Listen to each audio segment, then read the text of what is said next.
at 2 o'clock. We stayed it came to 2 o'clock. We were told that may be 4 o'clock, Mr. Speaker. 4 o'clock we didn't start. We started around 5 p.m. Mr. Speaker, we've done, those of us who came on time have done 9 hours by now. As we stand here, when Honorable Kujeto asked how long is that consultation going to be, the majority leader said about 1 hour. Mr. Speaker, exactly what are we doing here 9 hours after we came to work? And we don't have any end to it. Mr. Speaker, you are not even giving us any direction as to, oh, we have this business to do. Mr. Speaker, because we were not informed of extended sitting, Parliament also didn't do any provision for extended sitting. Mr. Speaker, for the sake of health and safety, I humbly appeal to you, adjourn this house now so that members can go to, we are all also human beings. Mr. Speaker, there's no reason why we should be sitting here at this time. There's absolutely no reason. We are not adjourning Synod today. So why are we here? Mr. Speaker, I humbly appeal to you, adjourn this house now so that members can adhere to health and safety. We are also human. Mr. Speaker, I thank you for the opportunity. And the others to find upon which order you made this application. I had earlier ruled that you were grossly out of order, but you were still on your feet, so I thought you had something else to share. But it does appear that you wanted to persist in your this order. So I heard you, but I'll make no ruling. Thank you. I appreciate the issues raised by the Honorable Abuja. There has been some consultations and some discussions with relevant stakeholders and people whose voices matter in this matter. Mr. Speaker, we just about concluded, and I thought we could begin in earnest the consideration of the matter on the other paper addendum. But because of what my colleague is saying, I don't know whether it will not be prudent to maybe the time reading 6:45 to break for some 45 minutes in order to allow. Other than that,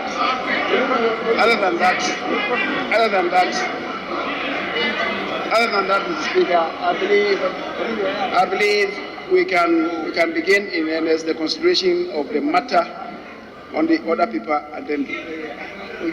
I thank you. Honorable Minority Leader.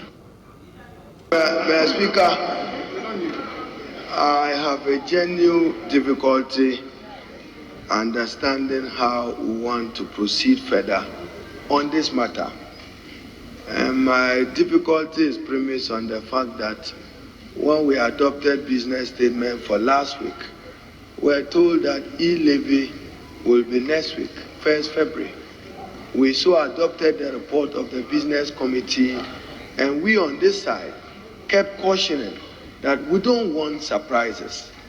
We don't want surprises. Let's know when we take this, and then we can debate it thoroughly. Then subsequently, we were told that it will be next week. There's been some engagement between the Minister of Finance and our core leadership. But Mr. Speaker, where we are, you were part of the discussions at conclave. I had shared my views. If we are introducing, as the Minister of Finance himself announced, a new E-levy, let him introduce it. That's what he himself told the world, that he's coming with a new E-levy in a major press conference. Then we'll refer it to the committee. The committee will work. We will encourage them to do stakeholder consultation of the major interest group, including banks, merchants, telecos, mobile phone agents, and then encourage others to continue to do town hall meeting to get the buy-in of the public. Then the committee can bring its report when Speaker Bagbin is back. But we also note that we should take advantage of the presence of Honorable Bagbin. If we are not going the line of a new bill, to subject the old bill to a major second reading on the policy principles, we subject, if you are not introducing a new E-levy bill, with some of the negligible deductions up to 1.50. But at least it becomes, if we are not on a new bill and we are to do the old bill as have been presented in the addendum order paper, then we go to full debate on the policy principles of the report which was so presented. When we get to it, Mr. Speaker, we are in your bosom.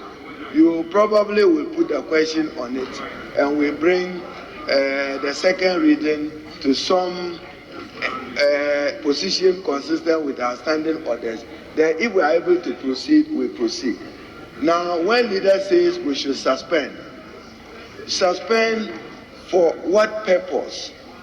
We are able, I note that we are in critical times and we should take those critical decisions. But marshal what is appropriate, as I have said, marshal what is appropriate. And we will register that our 137 stand strongly committed, opposed to it, we vote against it. And probably if you have to carry the day, you carry it with your number, whatever is available. But Mr. Speaker, we are ready to facilitate, but we should understand what we want to do after a suspension. After a suspension, we have discussed this. Okay, I see that we're rising. Maybe after him, then you come in as leader, then we know. Yes, Honorable Mr. Speaker, thank you very much. Mr. Speaker, let me just say that it is actions such as this that aggravate the situation that we have in this house. So, Mr. Speaker, we were with you and Mr. Speaker at the lobby. And there were a number of decisions that were taken. And you were there. I believe we don't need to put the lobby discussions on the floor. It is based on those things that Mr. Speaker said. If that's the case, then look, let's take the statement and be able to adjourn. Let's take the statement, 3 statements from members, so we'll be able to adjourn. You were there, majority leader. No, I'm talking about Mr. Speaker himself at the lobby. Yes, but when we came and he tried during the business statement, and the deputy minority leader tried to draw his attention, then he said that, the decision has not been taken. But Mr. Majority Leader, I want to beg you. You know very well that yesterday when we were adjourning, we said we were adjourning to 10 o'clock this morning. We came this morning, we wanted to engage, and because of that, you pushed to 2 o'clock. Members have been in this house since morning.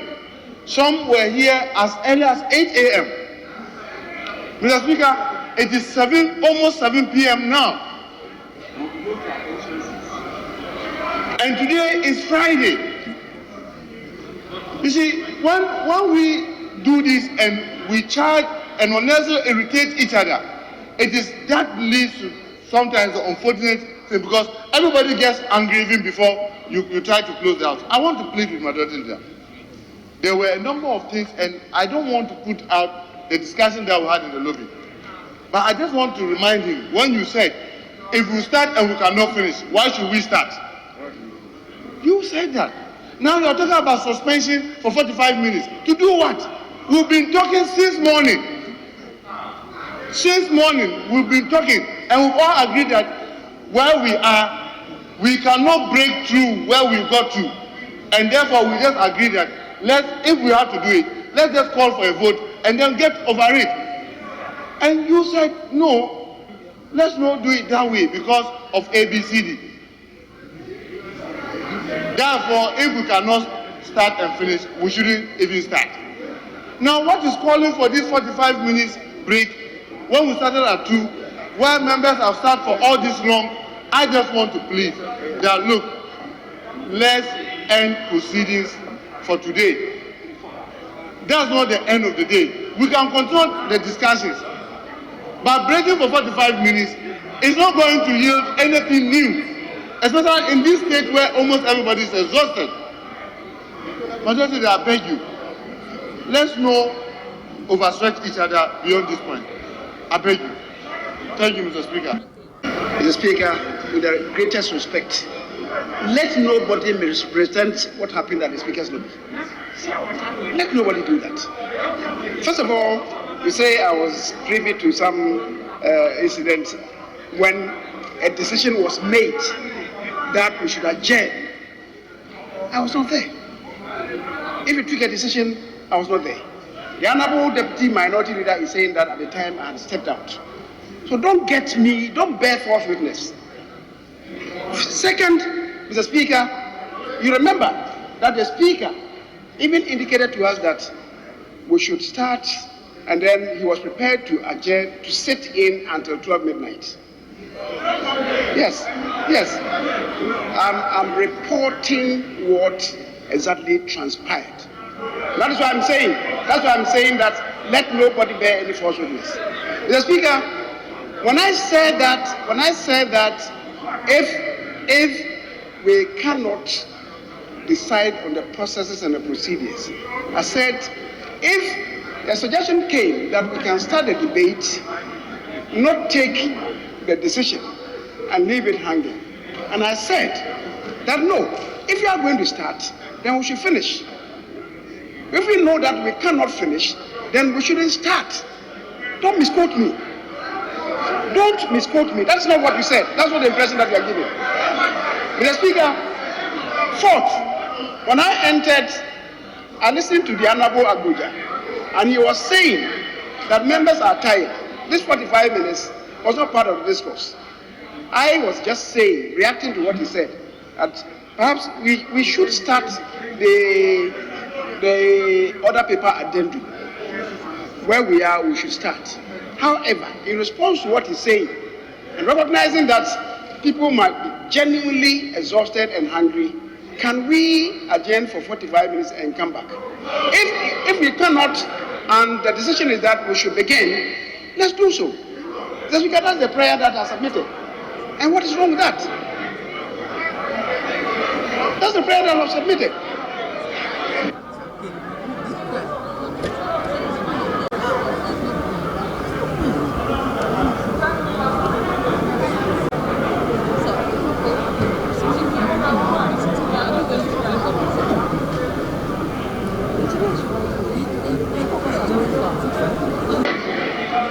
Yes, I'm still waiting for your Speaker, yeah. if we want, we can commence the debate on the second reading of the E-levy. We are ready. I will submit 6 names plus myself, 7 names for that purpose, and then we go through. If we are able to take a decision, Mr. Speaker, we are ready. So let's proceed. Probably you want to reach out to Mr. Speaker, but if you want to take charge, we are ready. 6 plus 1, 7. Then on that side, 6 plus 1, 7. Then we get it going, Mr. Speaker. Thank you. That's exactly what I was going to suggest. That we can do all the debates, and then we wait for Mr. Speaker to take the decisions. Right. If that's acceptable, I'll start. Let me give one condition. That when we commence the debate, we will conclude the debate and put the question on the motion. When we commence the debate on the E-levy, a second reading, and we end it with the minority leader's closing remark and the majority leader and Minister of Finance, it ultimately should lead us in pursuit of our standing orders to you putting a question for a vote on the motion. Thank you.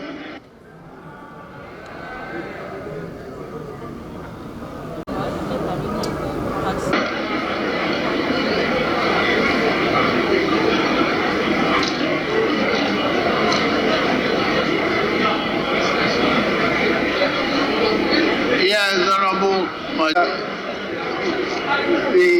listened to the sentiments of colleagues in the House, and I don't want to take any blame for extending the sitting of this House. So if the sentiment is that we should take an adjournment, I will apply to you that we adjourn until Tuesday next week at 10 o'clock in the phone. Yes, Honorable Minority Leader.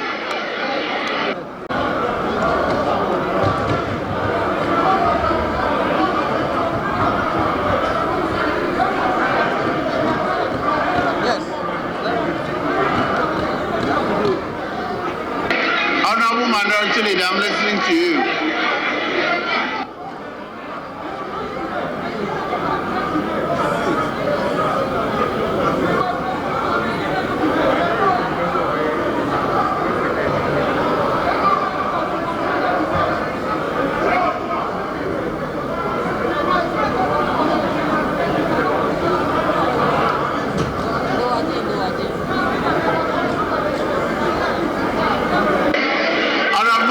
Yes, there's a motion for adjournment. I want to hear you. Speaker, you may put the question on second. I don't need to second because we are in your hand. So you may put the question on the. Very well. In that case, I don't need to put a question. Honorable members, the House is accordingly adjourned to tomorrow. Oh, sorry. The House is adjourned to Tuesday, the 1st day of February 2022.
Thank you.